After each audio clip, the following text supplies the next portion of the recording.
Hello everyone. Now इस lecture में हम बात करने वाले किसके बारे में, थर्ड मेथड के बारे में। और जो थर्ड मेथड है वो है हमारे पास एरर फंक्शन मेथड।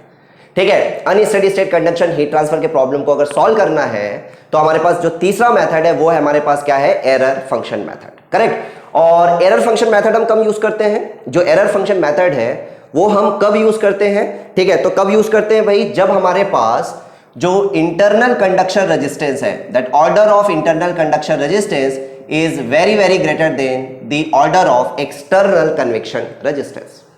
और अगर हम इसको बायोट नंबर के टर्म्स में बोले, बायोट नंबर के टर्म्स में अगर बोले, सो बायोट नंबर की जो वैल्यू है वो क्या होनी चाहिए, वो मेरे पास थ्योरेटिकली क्या होनी चाहिए, मेरे पास ज्यादा होनी चाहिए।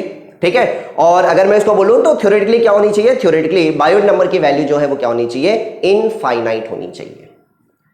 क्लियर है पॉइंट। ठीक है, सो अब देखो कि बायोट नंबर की वैल्यू थ्योरेटिकली इनफाइनाइट कब हो सकती है भाई। सो मैथमेटिकल एक्सप्रेशन आपको पता है बायोट नंबर का, HL/KS। सो थ्योरेटिकली बायोट नंबर की वैल्यू इनफाइनाइट कब हो सकती है, तो भाई या तो H की वैल्यू बहुत ज्यादा हो, मतलब क्या हो, इनफाइनाइट हो, या तो जो कैरेक्टरिस्टिक लेंथ है वो मेरे पास क्या हो, वो मेरे पास बहुत ज्यादा हो, मतलब क्या हो, इनफाइनाइट हो।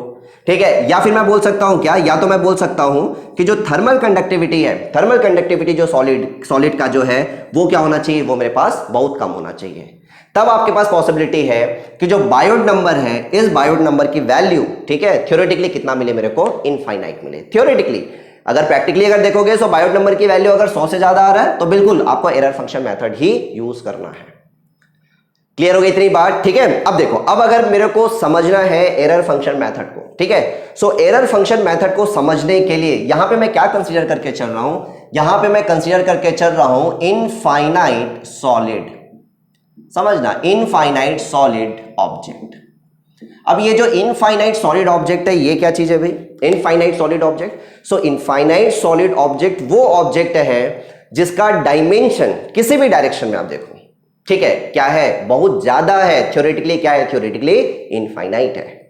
राइट, एक्स डायरेक्शन में, वाई डायरेक्शन में, जेड डायरेक्शन में आप जो भी डायमेंशन देख रहे हो वो डायमेंशन क्या है, थ्योरेटिकली क्या है, थ्योरेटिकली इनफाइनाइट है।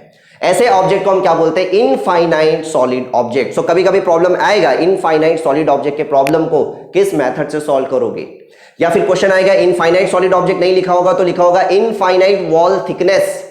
इनफाइनाइट, अगर हम मान लो प्लेन वॉल की बात कर रहे हैं, है ना, प्लेन वॉल की बात कर रहे हैं, तो प्लेन वॉल का एक्स डायरेक्शन में जो डायमेंशन है उसको सपोज मैं बोलता हूं थिकनेस है, तो भाई एक्स डायरेक्शन का जो डायमेंशन है वो भी इनफाइनाइट होना चाहिए ना, तभी तो आप उसको क्या बोल रहे हो, इनफाइनाइट सॉलिड ऑब्जेक्ट। सो जो थिकनेस है वो थिकनेस भी क्या है, थिकनेस भी इनफाइनाइट है। क्लियर। सो कभी कभी ऐसा क्वेश्चन भी देखने को मिलेगा, ठीक है, आपके पास थ्योरेटिकल क्वेश्चन कि इनफाइनाइट वॉल थिकनेस के प्रॉब्लम को आप किस मेथड से सॉल्व करते हो। सो किस मेथड से हम सॉल्व करते हैं, एरर फंक्शन मेथड से। करेक्ट है, यहां पे आप देख पा रहे हो कि भाई देखो, अगर मैं मान लो बोलता हूं plane wall, so plane wall के लिए जो कैरेक्टरिस्टिक लेंथ है वो क्या होगा, थिकनेस के टर्म में होगा। ठीक है, एल मेरे को क्या चाहिए, इनफाइनाइट चाहिए, तो थिकनेस भी क्या होना चाहिए, इनफाइनाइट होना चाहिए ना। क्लियर है पॉइंट। ठीक है, एंड दैट्स वाई जो इनफाइनाइट वॉल थिकनेस का जो प्रॉब्लम आएगा उसको हम किस मेथड से सॉल्व कर रहे हैं, एरर फंक्शन मेथड से। क्यों, क्योंकि बायोट नंबर की वैल्यू काफी ज्यादा आने वाली है। क्लियर है पॉइंट। तो यहां पे मैं क्या कर रहा हूं, एक इनफाइनाइट सॉलिड ऑब्जेक्ट कंसीडर कर रहा हूं, तो ये मेरे पास मान लो, ठीक है, जस्ट टेक एन एग्जांपल कि ये मेरे पास क्या है, ये मेरे पास इनफाइनाइट सॉलिड ऑब्जेक्ट है। ठीक है, और ये जो इनफाइनाइट सॉलिड ऑब्जेक्ट है तो ये मेरे पास इधर भी आपके पास क्या है, ये इधर भी एक्सटेंड है, इधर भी एक्सटेंड है। राइट, ये इधर भी ऊपर एक्सटेंड है, नीचे भी एक्सटेंड है। कब समझ रहे हो ध्यान से। ठीक है, इनफाइनाइट डायमेंशन है, सो इधर भी एक्सटेंड है, इधर भी एक्सटेंड है, ऊपर भी एक्सटेंड है, नीचे भी एक्सटेंड है, परपेंडिकुलर टू द बोर्ड, आप बाहर की तरफ, आपकी तरफ भी आगे वो एक्सटेंड है। क्लियर है पॉइंट। ठीक है, अब देखो, अब मैं क्या करने वाला हूं, इस प्रॉब्लम को सॉल्व करने के लिए, इस प्रॉब्लम को सॉल्व करने के लिए ये जो मेरे पास इनफाइनाइट सॉलिड ऑब्जेक्ट है, ठीक है, इनफाइनाइट सॉलिड जो ऑब्जेक्ट है उसको मैं क्या कर रहा हूं, मिड प्लेन से, ठीक है, मिड प्लेन से दो पार्ट में क्या कर रहा हूं, दो पार्ट में मैंने स्प्लिट कर दिया। ठीक है, सो मिड प्लेन से अगर मैं दो पार्ट में स्प्लिट कर दिया तो अब मेरे पास क्या बन गया, वो सेमी इनफाइनाइट सॉलिड। ठीक है ना, क्योंकि मेरे को क्या चाहिए, मेरे को एक रियल फेस चाहिए होगा, क्योंकि देखो ना, इधर ये आगे एक्सटेंड है, इधर ये एक्सटेंड है, सो मेरे को रियल फेस मिलेगा नहीं, क्योंकि ये तो इनफाइनाइट जा रहा है, ये भी इनफाइनाइट जा रहा है। ठीक है, ऊपर देखोगे तो ऊपर भी इनफाइनाइट जा रहा है, नीचे भी इनफाइनाइट जा रहा है, तो मेरे को एक रियल फेस चाहिए। और रियल फेस चाहिए तो उसके लिए मैं क्या कर रहा हूं, इसको मिड प्लेन से क्या कर दिया, मिड प्लेन से दो पार्ट में स्प्लिट कर दिया। तो मेरे को जो मिला वो क्या मिला, सेमी इनफाइनाइट सॉलिड। करेक्ट। सो ये मेरे पास क्या हो गया भाई, ये मेरे पास है semi infinite solid. This is semi infinite solid. Clear. So इधर आपके पास क्या है, ये इधर एक्सटेंड है, x इज इक्वल टू 0 कहां पे है, यहां पे, और इस डायरेक्शन में मेरे पास x है। Right, x is equal to 0 ये हो गया, और x इज इक्वल टू आगे जा रहे हैं तो इधर क्या है, इनफाइनाइट है। क्लियर है पॉइंट। ठीक है। सो ये मेरे पास क्या है, ये मेरे पास है semi infinite solid. This is semi infinite solid. Clear है पॉइंट। क्या क्या मैंने यहां तक बताया कि मैंने एक इनफाइनाइट सॉलिड ऑब्जेक्ट कंसीडर किया, ठीक है, जिसको मैंने मिड प्लेन से दो पार्ट में बांट दिया। बांटने का रीजन क्या है, मेरे को एक रियल फेस चाहिए। ठीक है। तो जो मेरे को मिला है उसको मैं क्या बोल रहा हूं, उसको मैं बोल रहा हूं सेमी इनफाइनाइट सॉलिड। करेक्ट। अब देखो ये जो सेमी इनफाइनाइट सॉलिड है, इस सेमी इनफाइनाइट सॉलिड का जो इनिशियल टेम्परेचर है, जो इनिशियल टेम्परेचर है वो यूनिफॉर्मली क्या मेंटेन है, Ti मेंटेन है। करेक्ट है। सो मैं क्या लिख सकता हूं, मैं ये लिख सकता हूं at time tau is equal to 0, at time tau is equal to 0 पे टेम्परेचर क्या मेंटेन है, यूनिफॉर्मली Ti मेंटेन है। क्लियर है पॉइंट। और इसको हम और कैसे लिखते हैं, हम इसमें भी लिख सकते हैं भाई कि temperature at any x, temperature at any x initial time tau is equal to 0 पे मेरे पास क्या है, दैट इज Ti। मैं ऐसा भी लिख सकता हूं। क्लियर है पॉइंट। ठीक है। सो इनिशियली आपके पास जो टेम्परेचर है वो क्या मेंटेन है, इनिशियली जो टेम्परेचर है वो मेरे पास Ti मेंटेन है। करेक्ट। अब देखो, अब आपके पास ये जो सेमी इनफाइनाइट सॉलिड आप देख रहे हो, इस सेमी इनफाइनाइट सॉलिड के इस साइड पे आपके पास क्या हो गया, मीडियम हो गया। चलो ये मीडियम है, और ये जो मीडियम है, इस मीडियम का जो टेम्परेचर है वो मेरे पास कितना है, T इन्फिनेटिव, और जो कन्वेक्टिव हीट ट्रांसफर कोफिशिएंट है वो मेरे पास क्या है, वो मेरे पास है H। और ये जो सरफेस है, ये जो सरफेस है, ये जो दिख रहा है x इज इक्वल टू 0 पे जो सरफेस है, उसका जो टेम्परेचर है वो टेम्परेचर मैं बोल देता हूं, टेम्परेचर मेरे पास क्या है, टेम्परेचर जो है वो मेरे पास है Ts। ये जो टेम्परेचर है वो मेरे पास क्या है, Ts।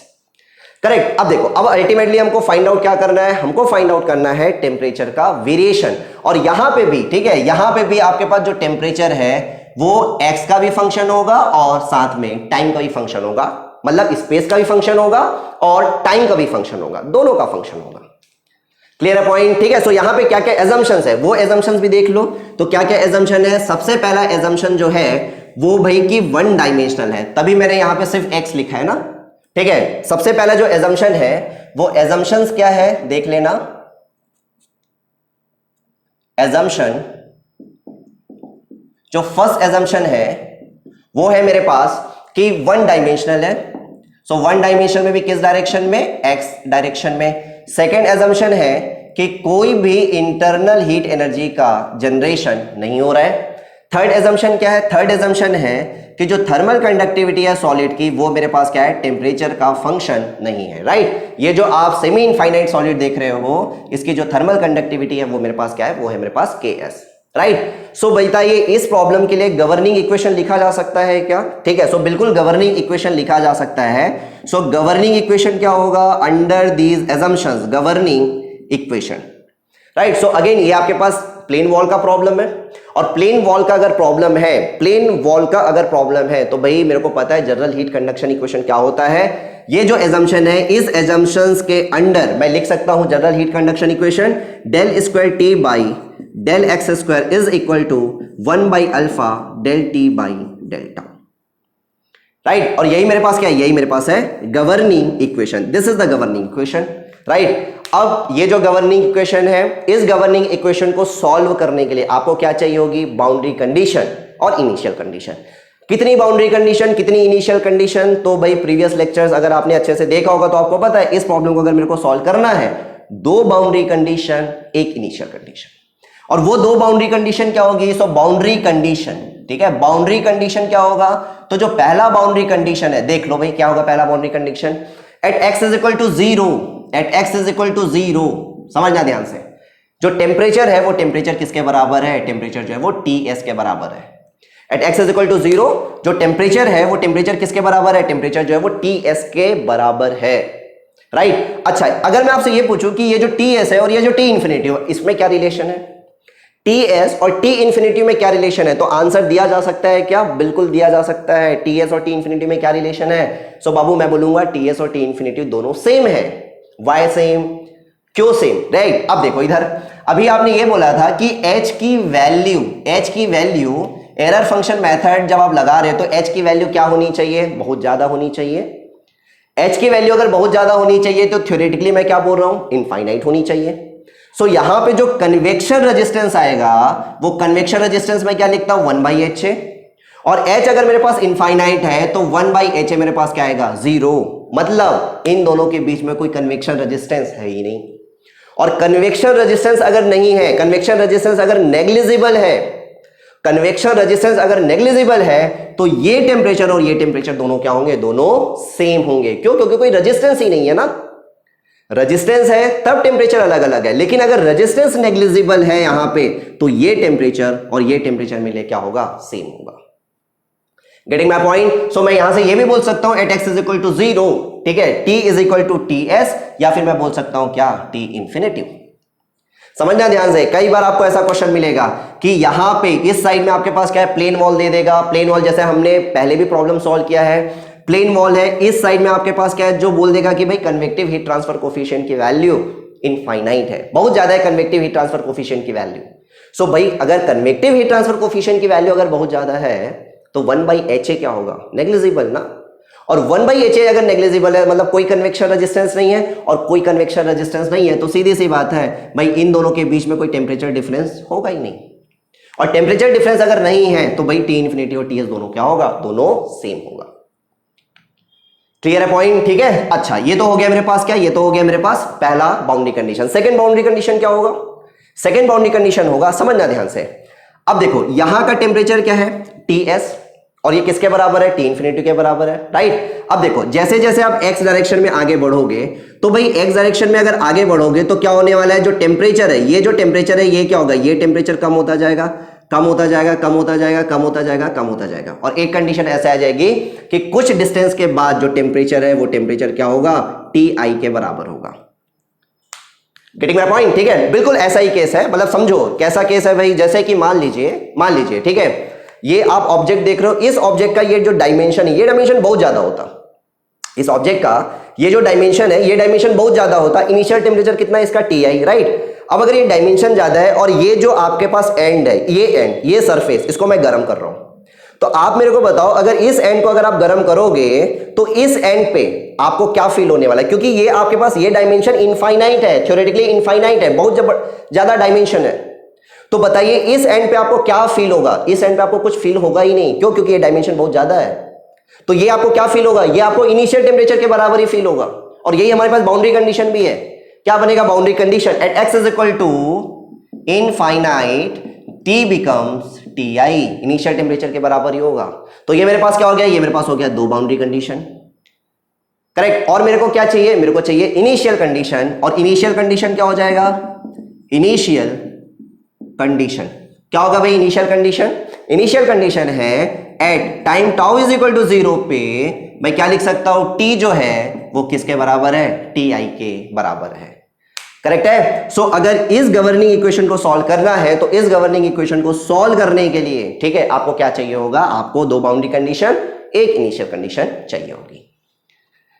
क्लियर है पॉइंट? अगेन ये जो आप देख रहे हो इसको आप सिंपल मैथमेटिक्स लगा के सॉल्व नहीं कर सकते। अगेन आपको प्रोसीड करना पड़ेगा हायर मैथमेटिक्स की तरफ, बट उतना हमको नहीं पढ़ना होता है, उतना हमें बीटेक लेवल पे नहीं पढ़ना होता। तो डायरेक्टली जो मेरे पास जो एंड एक्सप्रेशन आता है उस एंड एक्सप्रेशन की मैं बात कर रहा हूं, राइट। सो इसको अगर आप सॉल्व करोगे तो सॉल्व करने के बाद क्या मिलने वाला है उसको देख लेते हैं। तो ये हो गया मेरे पास टेम्परेचर, ठीक है, at any x time tau minus T infinity, ठीक है, माइनस टी इन्फिनिटी, या फिर मैं क्या लिख सकता हूं? टी एस भी लिख सकता हूं, ठीक है। सो टी एस अपॉन ये हो जाएगा T I minus T S is equal to E R F x upon 2 root over alpha tau. Clear point? ठीक है, हायर मैथमेटिक्स है, उतना प्रॉब्लम, मैं आपको सिर्फ रिलेवेंट चीजें बता रहा हूं जो आपके लिए इंपॉर्टेंट है, सिर्फ मैं वही बता रहा हूं। मैं इसको सॉल्व करना नहीं सिखा रहा हूं, आपको जरूरत नहीं है उसकी। ठीक, हाँ, इसको सॉल्व करने के बाद क्या आने वाला है, तो सॉल्व करने के बाद ये मैथमेटिकल एक्सप्रेशन आने वाला है, ठीक है। और ये जो ERF आप देख रहे हो ना, ये ERF, इसको हम बोलते हैं error function, and more precisely it is called the Gaussian error function, ठीक है। This is called Gaussian error function, Gaussian error function. Clear point. So x तो आपको पता है भाई, एक्स क्या है, अल्फा भी पता है, alpha is nothing but the thermal diffusivity, tau मेरे पास क्या है, टाइम है, करेक्ट। टी मेरे पास क्या है, at any x time tau पे, टीएस सरफेस का temperature, TI initial temperature, TS surface का टेम्परेचर। क्लियर हो गई इतनी बात, ठीक है। अब देखो, अब यहां पे कुछ चीजें आपको थोड़ा और समझना पड़ेगा। चलिए देखिए इधर, सो यहां से जो टेम्परेचर का जो डिस्ट्रीब्यूशन आया वो आया, now let phi is equal to x upon, ये हो जाएगा 2 root over alpha tau, correct. Let phi is equal to x upon 2 root over alpha tau, right. अब यहां से अगर देखोगे तो मैं क्या लिख सकता हूं, मैं लिख सकता हूं T at any X at any time tau minus T S upon T I minus T S is equal to E R F five, correct. तो अब देखो, अब आपके पास अगर मैं आपसे क्वेश्चन में पूछ दूं कि भाई बाबू ये काम करना है, मेरे को टेम्परेचर बताना है, ये जो टी है ये टी मेरे को बताना है, तो क्वेश्चन ये है कि फाई तो सर हम कैलकुलेट कर लेंगे, ठीक है। फाई जो है वो कैलकुलेट कर सकते हो as per the given data. Problem में अगर एक्स गिवन है, अल्फा गिवन है, टाउ गिवन है, तो सर फाई कैलकुलेट हो जाएगा, फाई कैलकुलेट होने में कोई दिक्कत नहीं है। लेकिन सर ये ERF फाई कैसे कैलकुलेट करें, एरर फंक्शन फाई कैसे कैलकुलेट करें, या फाई का एरर फंक्शन कैसे कैलकुलेट करें, राइट। सो इसके लिए इतना हमको सोचना नहीं पड़ता है, इसके लिए इतना नहीं सोचना पड़ता है, हमारे पास होता है डेटा बुक, और वो जो डेटा बुक है उस डेटा बुक में फाई के करस्पॉन्डिंग आपके पास एरर फंक्शन ऑफ फाई जो है वो दिया होता है, करेक्ट। और आप सोचोगे कि फाई तो पता चल गया, मैं ERF फाई निकाल लूं। अगर मैं आपको बता भी दूंगा ना कि कैसे निकालना है, ठीक है, मैथमेटिकली, ठीक है, ये डेटा तो मेरे पास गिवन है, ये डेटा तो मेरे पास गिवन है, मैं उसी को यूज करने वाला हूं। अगर मैं आपको बता भी दूं कि मैथमेटिकली कैसे निकालना है, ठीक है, बहुत कॉम्प्लिकेटेड है, नहीं निकाल पाएंगे अपन। Getting my point. इसीलिए जो हमारे लिए काम की चीज है सिर्फ हम उतना पढ़ रहे हैं, मैं आपको और सारी चीजें बता के कंफ्यूज नहीं कर रहा हूं, ठीक है। जितना काम का है सिर्फ उतनी बातें हम यहां पे कर रहे हैं, क्लियर। सो यहां पे अगर फाई मैं निकाल लूं तो मैं आसानी से ERF फाई बता सकता हूं from the table, from the data book. और अगर क्वेश्चन कभी आता है, कॉम्पिटिटिव एग्जाम में कभी क्वेश्चन आता है, तो भी उस केस में भी मेरे को फाई के corresponding ERF phi data tabulated form में गिवन होगा। क्लियर है पॉइंट यहां तक, ठीक है। सो यहां पे फाई के करस्पॉन्डिंग मैं क्या कर सकता हूं, ERF फाई बता सकता हूं। सो फाई अगर कैलकुलेट हो गया, सो ERF फाई यहां से कैलकुलेट हो जाएगा, और यहां से अगर कैलकुलेट हो गया, नाउ आप आसानी से ये बता सकते हो टेम्परेचर। क्लियर है पॉइंट, ठीक है। तो ये मेरे पास किसके लिए है, ये है मेरे पास प्लेन वॉल का केस, ठीक है। ये मेरे पास किसके लिए मैं निकाला है, प्लेन वॉल के लिए। वैसे मैं फाइंड आउट किसके लिए कर सकता हूं, मेरे पास मान लो अगर स्फेरिकल ऑब्जेक्ट है, स्फेरिकल हो गया या फिर सिलेंड्रिकल हो गया, करेक्ट है, स्फेरिकल हो गया या फिर सिलेंड्रिकल होगा। सो उस केस में क्या हो जाएगा, टी एक्स की जगह क्या आ जाएगा, एक ही डायरेक्शन में, वन डायमेंशन में, मतलब रेडियल डायरेक्शन में, तो क्या आ जाएगा टी ऑफ आर, और ये हो गया tau minus T S upon T I minus T S is equal to, ये आ जाएगा ERF, ये आ जाएगा ERF, और ये आ जाएगा मेरे पास क्या, alpha tau divided by R square.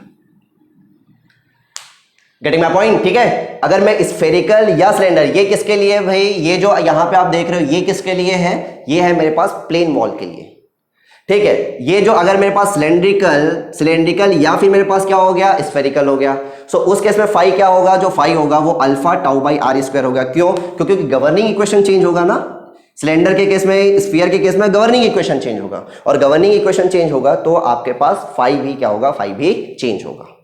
Clear है। और इसको भी हम क्या करते हैं, इसको भी हम डेटा बुक से ही देखते हैं। क्लियर है पॉइंट, ठीक है। सो ये हो गया अल्फा टाउ बाई, ये हो गया आर स्क्वायर। क्लियर है पॉइंट, ठीक है। सो यहां से मैं क्या कर सकता हूं, यहां से भी मैं टी आर टाउ जो है वो T at any radial distance eight any time tau find out कर सकता हूं। Getting my point. So this is error function method. So error function method में क्या इंपॉर्टेंट है, ठीक है, क्या चीजें इंपॉर्टेंट है वो मैं आपको बता रहा हूं कि एरर फंक्शन मेथड हम कब लगाते हैं, तो कब लगाते हैं ये आपको पता है, ठीक। बाउंड्री कंडीशन क्या क्या बनती तो ये आपको पता है, राइट। और टेम्परेचर का जो वेरिएशन है, फ्लैट प्लेट हो गया या फिर वॉल हो गया, उसके लिए ये हो गया मेरे पास स्फेरिकल या सिलेंड्रिकल रॉड हो गया, सिलेंड्रिकल रॉड हो गया, स्फेरिकल बॉल हो गया, ठीक है, उसके लिए मेरे पास क्या हो गया, ये हो गया। क्लियर है पॉइंट, ठीक है। और एक चीज और, ठीक है, एक चीज और, मैं एरर फंक्शन मेथड का आपको एप्लीकेशन बता देता हूं। एरर फंक्शन मेथड, ठीक है, प्रोडक्शन इंजीनियरिंग आप पढ़ते हो, ठीक है, आपका सब्जेक्ट है प्रोडक्शन इंजीनियरिंग, और प्रोडक्शन इंजीनियरिंग सब्जेक्ट में आप पढ़ते हो कास्टिंग, ठीक है, आप नंबर ऑफ मैन्युफैक्चरिंग प्रोसेसेस पढ़ते हो, उसमें आप पढ़ते हो कास्टिंग, ठीक है, मैं क्या बता रहा हूं वहां तक पहुंचेंगे सभी, ठीक, कास्टिंग आप पढ़ते हो, और कास्टिंग में हम पढ़ते हैं most important topic that is called solidification time, ठीक है, सॉलिडिफिकेशन टाइम, ठीक है, क्वेश्चन आता है, नंबर ऑफ क्वेश्चंस आपके पास देखोगे एग्जाम में आपके सॉलिडिफिकेशन टाइम को निकालने का, ठीक है, और सॉलिडिफिकेशन टाइम अगर आपको फाइंड आउट करना है तो उसके लिए ये हो गया मेरे पास TS, this is nothing but the solidification time, और इसको जब निकालना होता है तो भाई ये होता है के वी बाई ए का स्क्वायर, ठीक है, हम डायरेक्टली फॉर्मूला पढ़ लेते हैं, हम जो है वो डायरेक्टली ये फॉर्मूला यूज कर लेते हैं, ठीक है, इज इक्वल टू के इंटू वी बाई ए का स्क्वायर, वेयर के को हम बोलते हैं सॉलिडिफिकेशन फैक्टर, ठीक है, जब आप